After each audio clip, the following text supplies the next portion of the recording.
Bismillahirrahmanirrahim. Assalamualaikum warahmatullahi wabarakatuh. Pada kesempatan kali ini kita coba akan mendalami tentang kapasitor, di mana kita akan lebih concern mengulas apa yang sudah dijelaskan sebelumnya dan mencoba berlatih dengan beberapa contoh soal supaya Anda nanti lebih menguasai lagi tentang penerapan kapasitor dalam penyelesaian permasalahan real di sebuah soal ya. Dan juga nanti akan saya tunjukkan beberapa aplikasi yang biasa diterapkan pada komponen elektronika yang menggunakan kapasitor. Nah, di sini pada gambar ini sudah tampak dua buah kapasitor. Yang ini adalah contoh kapasitor polar dengan dua kutub positif dan negatif yang sudah ada spesifikasinya. Ini adalah nilai kapasitasnya, ini adalah nilai tegangan maksimal dia bekerja, adalah suhu dan efisiensinya. Nah, pada gambar ini menunjukkan sebuah rangkaian kapasitor ya, kapasitor dalam sebuah rangkaian gabungan. Maka untuk menyelesaikannya ini ada lingkaran-lingkaran ya. Lingkaran satu ini adalah tahap satu untuk bisa menyelesaikannya. Jadi tahap satu kita selesaikan dulu dua rangkaian ini, dua buah kapasitor ini kita rangkaian, kita selesaikan rangkaian ini menjadi satu rangkaian sederhana dalam bentuk seri, kemudian kita sederhanakan lagi menjadi tiga kapasitor ya, tiga kapasitor yang dirangkai paralel kita sederhanakan dalam bentuk seri. Kemudian nanti pada rangkaian ketiga ini akan ada tiga kapasitor dengan salah satunya merupakan hasil dari kapasitor hasil penyederhanaan ya. Kemudian dilanjutkan dengan penyelesaian pada dua kapasitor lainnya, selanjutnya begitu sehingga nanti dalam sebuah satu rangkaian ini menjadi satu rangkaian tunggal yang tidak bercabang lagi atau menjadi rangkaian seri. Itu prinsip dalam sebuah sistem rangkaian seri dan paralel yang berlaku pada resistor maupun juga dalam kapasitor. Nah, selanjutnya kapasitor ini merupakan satu alat yang berperan untuk melakukan penyimpanan muatan sementara ya. Sementara kapasitor disimbolkan dengan dua garis yang sama besar, jadi panjang pendeknya tidak ada, walaupun itu sebenarnya menggambarkan muatan positif dan muatan negatif pada kedua ujungnya. Nah, prinsip kapasitor itu dibuat dari lempeng-lempeng bahan yang disekat dengan bahan insulator, atau bahan itu disebut dengan istilah bahan dielektrikum. Nah, kapasitor banyak digunakan dalam komponen elektronika ya, keyboard, TV, HP, pokoknya semua komponen elektronika itu cenderung menggunakan kapasitor. Ini ada beberapa contoh kapasitor, kapasitor plastik, kapasitor mika, kapasitor kertas, keramik, kapasitor variabel. Ini bisa Anda lihat di beberapa komponen. Kemudian ada juga kapasitor keramik ya. Kemudian jenis kapasitor sendiri ada dua, yaitu kapasitor yang polar atau berkutub ya. Kemudian ada kapasitor yang kedua adalah kapasitor non-polar ya. Nah, kapasitor polar ini harus hati-hati dalam pemasangannya karena ketika kutubnya terbalik ya, itu bisa mengakibatkan hubungan pendek ya, bisa meledak gitu. Maka pemasangannya tidak boleh terbalik. Berbeda dengan jenis yang berikutnya yaitu kapasitor non-polar yang tidak berkutub, itu artinya pemasangannya bisa dilakukan dengan terbalik. Nah, prinsip kerja kapasitor yaitu dengan memuati kaki-kakinya dengan mengalirkan arus. Nah, ini kan, ini tegangan yang mengaliri arus, prinsipnya begini. Nah, sampai dengan penuh ya, kapasitor menjadi penuh, maka arus tidak lagi teralirkan atau tersimpan dalam kapasitor. Nah, ketika sudah penuh, maka tegangannya juga akan stabil menunjukkan nilai penuh ya. Nah, itu adalah prinsip dari kapasitor. Ketika sudah penuh, maka ya muatannya akan bergerak hanya melewatinya saja, tidak lagi mengisi. Ibaratnya seperti lubang, ketika dilewati air, airnya penuh ya, maka airnya hanya lewat saja, sudah tidak lagi mengisi lubang itu. Nah, untuk mengosongkannya kita bisa menggandengkan kedua kaki tersebut, kaki positif dan negatif, maka otomatis dia akan menjadi kosong. Nah, kapasitas kapasitor. Nah, kapasitas ini menunjukkan sebuah kemampuan ya, kemampuan kapasitor untuk menyimpan sebuah muatan, di mana kapasitas kapasitor itu disimbolkan dengan C sama dengan Q per V, muatan dibagi dengan volumenya. Jadi volumenya itu mampu menampung berapa muatan gitu kan, bahasanya seperti itu sederhananya. Atau dalam bahasa fisikanya menunjukkan berapa perbandingan muatan listrik yang dapat disimpan dalam sebuah volume kapasitor tersebut. Nah, kapasitas kapasitor itu disimbolkan dalam bentuk C dengan satuan farad ya, di mana satuan farad ini nanti dalam penerapannya banyak menggunakan satuan-satuan mikro, nano maupun piko. Nano berarti 10 pangkat minus 9, piko 10 pangkat min 12, sedangkan mikro 10 pangkat min 6. Nah, contoh soal, sebuah kapasitor 100 picofarad dihubungkan dengan sumber tegangan 50 volt, maka berapa besar muatannya? Nah, maka jelas yang ditanya adalah nilai Q-nya. Nah, sebelumnya kita harus rubah dulu. Ya, rubah dulu bagian-bagian diketahui itu menjadi satuan SI ya. Nah, kalau picofarad, maka kita rubah dulu dalam bentuk farad. Nah, termasuk juga voltnya sudah ideal ya, maka tinggal kita hitung berapa nilai Q-nya ya. Kalau C sama dengan Q per V, maka Q sama dengan C dikalikan V, kan begitu ya.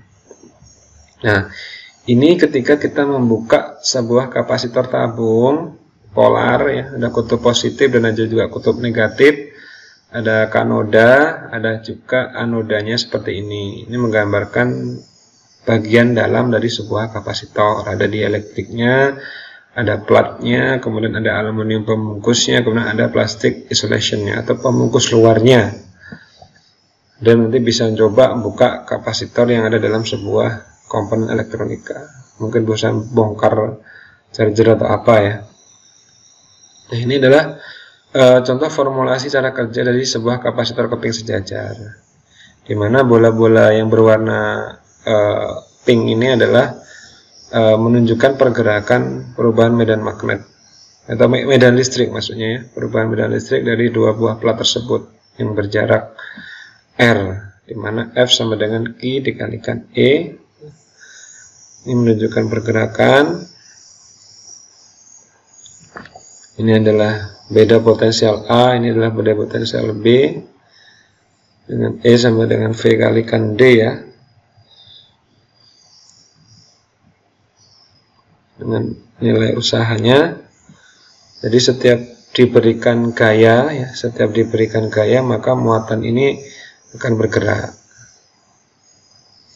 Ini penerapannya pada keyboard ya, keyboard ketika kita menekan huruf A maka pada layar akan muncul A. Ini adalah penerapan kapasitor keping saja dalam sebuah produk yang bisa dimanfaatkan, sehingga kita bisa mendapatkan nanti nilai tegangan nilai V-nya adalah E dikalikan D, atau E sama dengan V per D ya, V per D, beda potensial dibagi dengan jarak.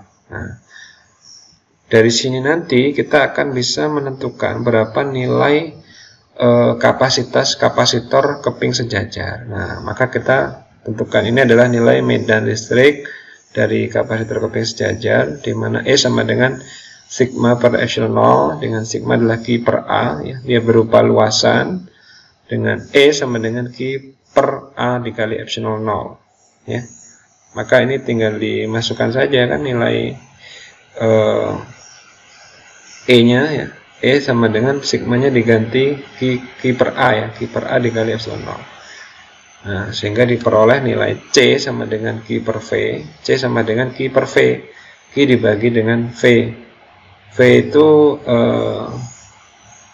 V ya, V itu adalah E adalah V kali D. Maka ya, V itu kan E adalah tegangan dikalikan dengan jarak, maka nilai medan listrik itu adalah V per D ya, V per D ya, V per D, V per D, sehingga nanti akan ketemu nilai E ya, nilai E dengan mengganti nilai V-nya. V sama dengan E sama dengan V kali D ya. Nah, maka akan ketemu nilai Q kali D per epsilon kali A. Anda bisa buka lagi di beda potensial dari keping sejajar. Atau kita lihat di sini. Nah ini V sama dengan E kalikan D kan. Maka tinggal E dikalikan D.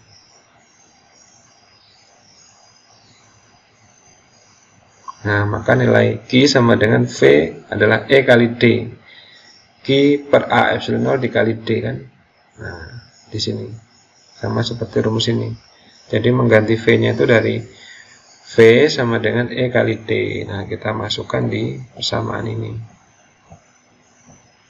Nah, maka kita ganti nilai V ini menjadi E kali D. E-nya adalah Q per A epsilon 0 dikali D. Ya kan? Jadi bagian ini adalah nilai E. Nah, kali D sama kan, sehingga ketemu nilai kapasitansinya adalah epsilon 0 kali A dibagi dengan D. Nah, maka ketemu nilai epsilon 0 adalah K dikali epsilon 0. Permitivitasnya dengan nilai C adalah epsilon 0 kali A dibagi D ditambah dengan dielektrikumnya menjadi K epsilon 0 dikali A per D. Itu adalah nilai kapasitas kapasitor pada plat sejajar. Nah, ini adalah keterangannya dalam satuan SI ya. Nah, selanjutnya contoh soal. Nah, di sini digambarkan sebuah kapasitor mempunyai luas bidang penampang 2 cm, jarak keping 0,2 cm, dengan muatan masing-masing adalah 4,425 mikrokolom dan permitivitas listriknya adalah 8,85 kali 10 pangkat minus 12 kolom kuadrat per Newton meter kuadrat. Tentukan berapa nilai kapasitas kapasitor di antara kedua keping jika disisipkan konstanta dielektrik berbahan mika nilainya 5, dan berapa beda potensial antara kedua keping tersebut. Nah, selanjutnya, tinggal kita masukkan ya. Kita tulis dulu diketahuinya. A 2 cm dirubah dalam meter, D 0,2 cm dirubah dalam meter, nilai Q mikrokolom dirubah dalam bentuk kolom, K-nya adalah 5. Nah, tinggal C dimasukkan, C adalah K dikali epsilon kali A dibagi dengan D. Nah, maka ketemu nilai C-nya adalah 4,425 picofarad. Karena dalam satuan 10 pangkat min 12 ya, berubah menjadi picofarad. Kemudian nilai yang kedua, V sendiri adalah Q per C ya, 4,425. Q-nya kita ambil dari Q dibagi dengan 4,425 dari hasil nilai kapasitansinya, sehingga diketemukan nilai V-nya adalah 10 pangkat min 6 volt. Nah, mudah sekali ya. Nah, sekarang kita belajar tentang rangkaian kapasitor. Nah, rangkaian kapasitor itu ada dua tuh, rangkaian seri dan juga rangkaian paralel. Nah, rangkaian seri mudah ya, prinsipnya dalam rangkaian seri maka dia memiliki arus yang sama. Arus itu apa? Arus adalah muatan yang bergerak. Maka pasti di sini akan nilai muatan dari setiap kapasitor dalam rangkaian seri itu akan sama ketika di rangkaian seri Q1, Q2, Q3. Nah, maka ketika kita turunkan ya, di mana nilai C1 adalah sifat dari rangkaian seri itu tegangan dalam setiap bagiannya itu berbeda-beda.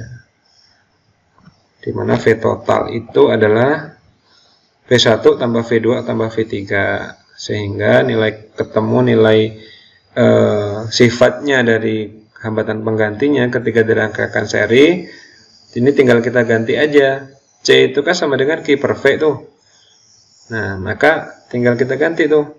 V-nya berarti Q per C, Q per C, Q per C ya. Q-nya sama semua, sehingga nanti akan ketemu nilai 1 per C-nya adalah ketemu nilai 1 per C totalnya sama dengan sigma 1 per CI ya. Nah, atau dapat dituliskan seperti bagian yang kuning ini.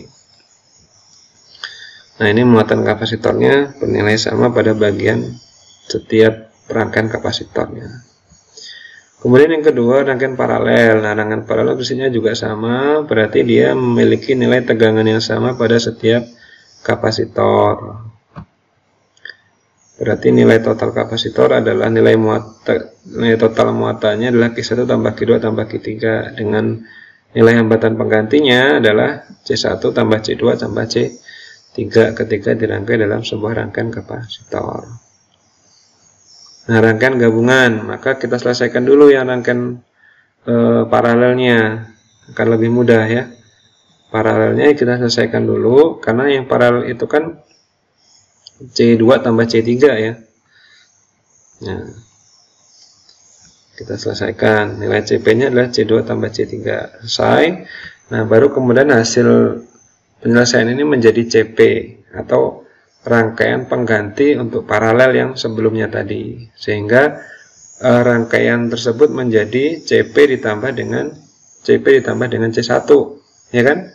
Nah, setelah berubah baru kita selesaikan dengan prinsip rangkaian paralel, rangkaian seri maksudnya, rangkaian seri, sehingga nilai total hambatan penggantinya, kapasitas penggantinya itu menjadi 1/CS sama dengan 1/C1 ditambah 1/CP.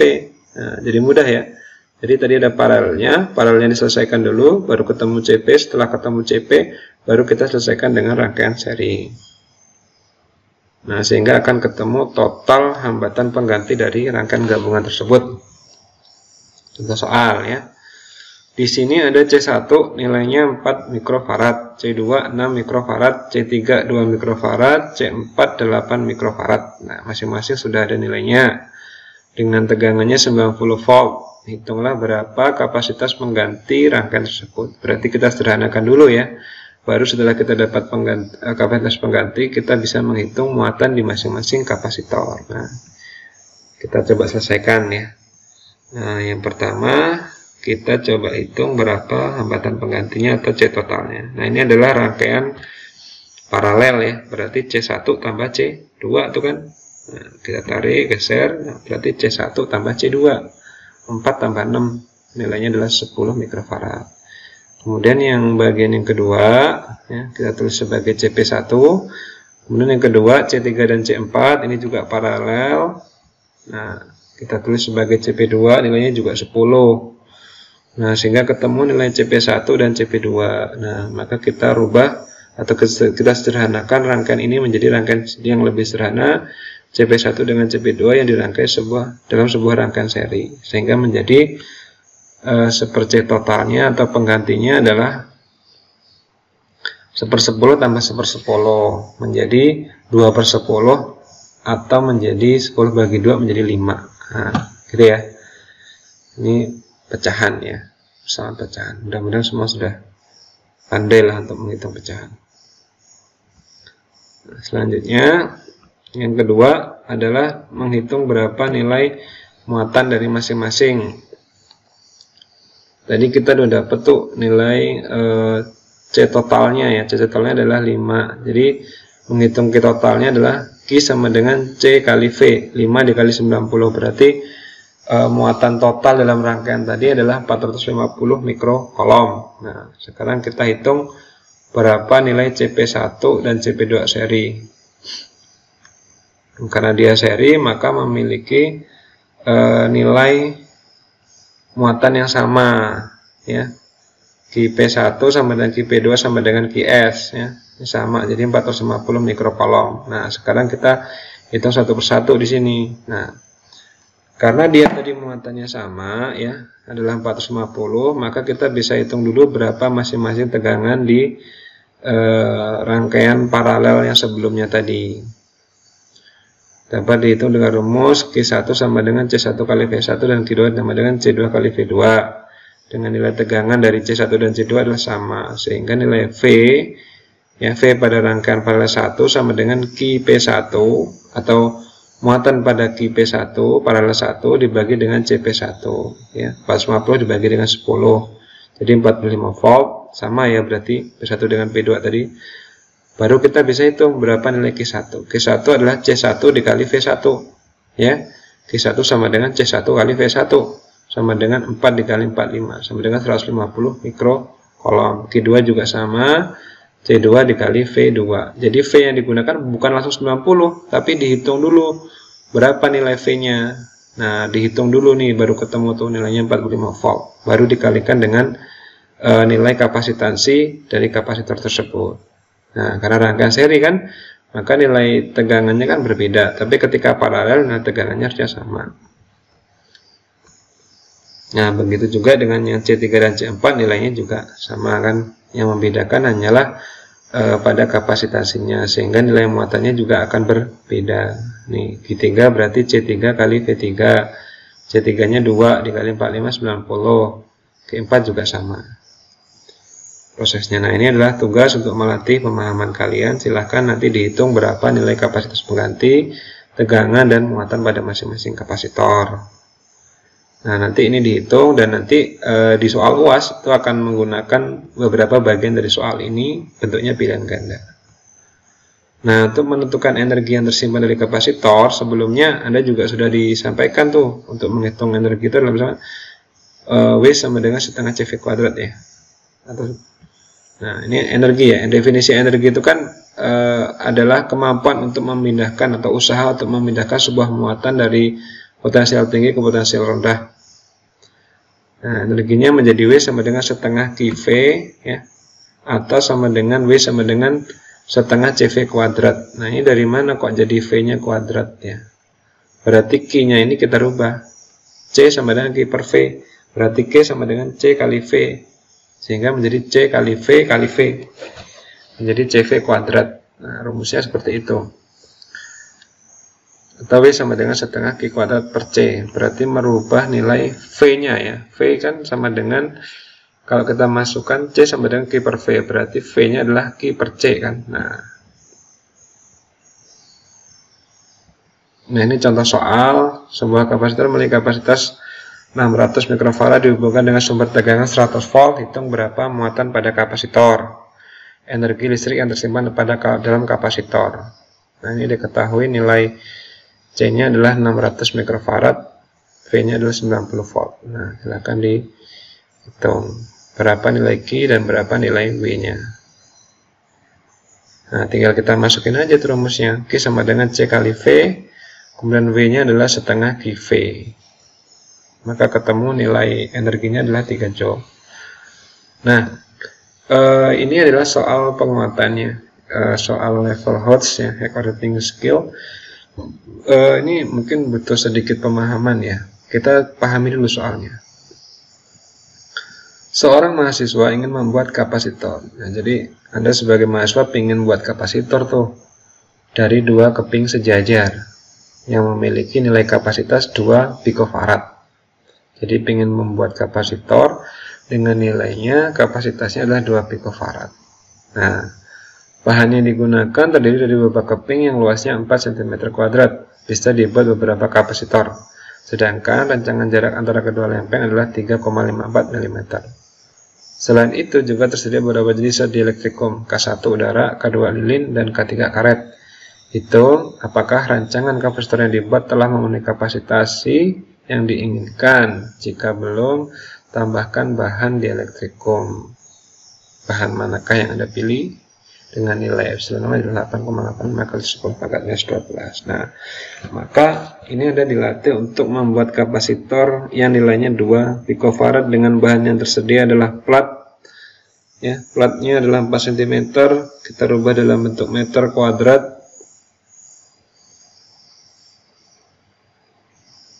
Kemudian Anda juga diminta untuk mengatur jaraknya.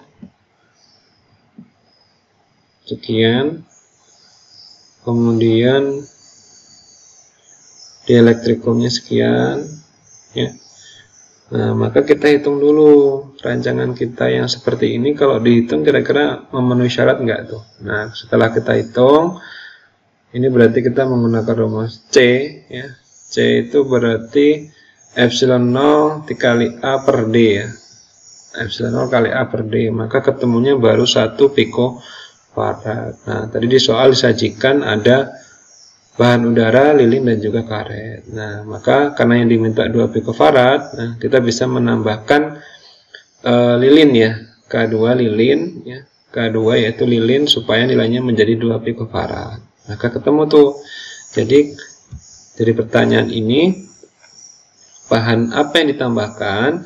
Yang ditambahkan adalah bahan lilin yang memiliki nilai dielektrikumnya 2 supaya ketemu rancangan kapasitor yang kalian buat menjadi 2 picofarad. Inilah contoh ya. Lalu kemudian contoh yang selanjutnya ya, ini rumus-rumusnya.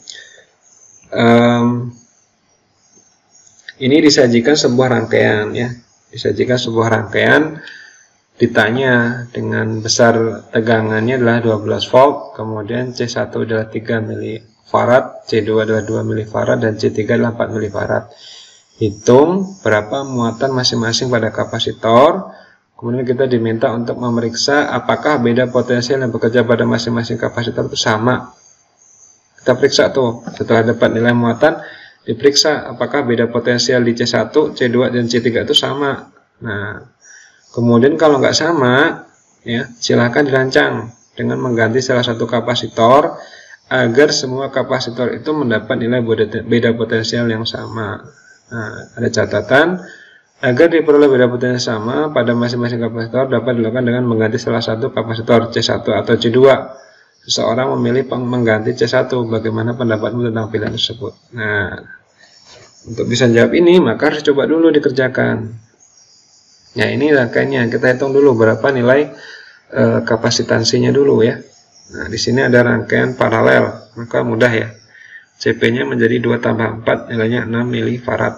Kemudian rangkaiannya menjadi rangkaian sederhana yaitu seri, sehingga sepertiga ya. 1/C gabungannya sepertiga milifarad ditambah 1/6 milifarad, maka ketemunya 1/CG sama dengan 3/6 milifarad. CG-nya adalah 6/3 milifarad menjadi 2 milifarad. Nah, sudah ketemu tuh nilai C gabungannya. Nah, sekarang kita hitung berapa nilai Q totalnya atau muatan total yang bekerja dalam rangkaian ini. Maka menjadi Q1 sama dengan Q total sama dengan C dikali V. Berarti 2 mikrofarad dikali dengan 12 volt ya.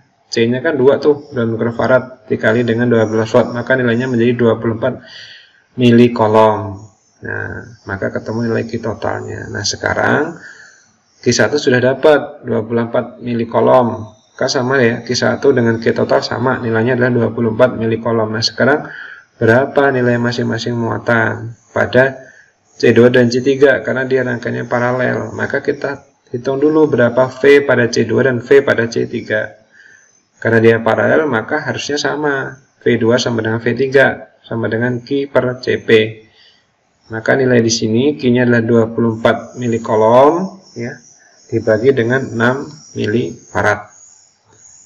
Maka ketemu nilainya adalah 4 mikrofarad. 24 bagi 6 kan 4 ya, 4 volt ya.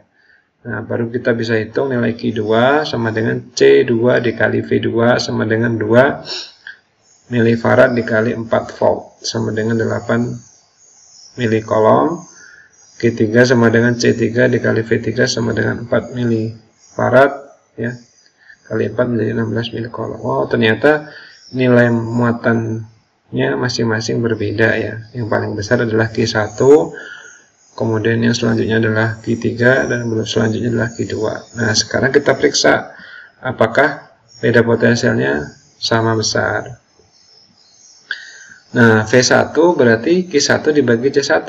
Nah, Q1 adalah 24 milikolom dibagi dengan 3 milifarad.